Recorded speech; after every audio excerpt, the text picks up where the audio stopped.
Ganito magluto ng palaya. Lagyan ng asin. Yan.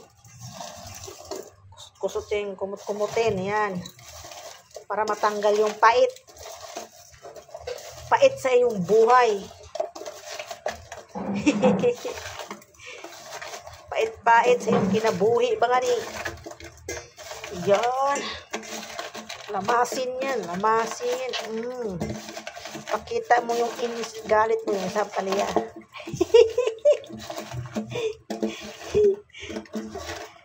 Yan siya. Ilagay ko to sa paksiw. Oh, ayan na. Tilapia. Yan si Ermat. Di ba? Ayan na. Ayan na. Yun. Hugasan.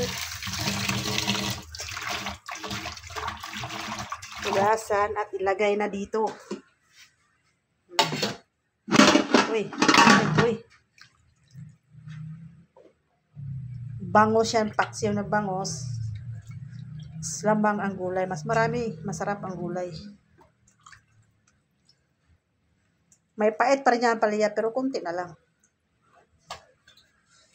Yan na. Suka. Papay asin bitchin ma. Yan si Ermat. Suka. Bakit sinigang yan? Magpaksiw tayo, hindi magsinigang. Ambot sa imo mama.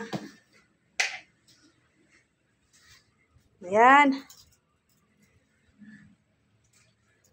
Ang bitchin. Sige, budbure.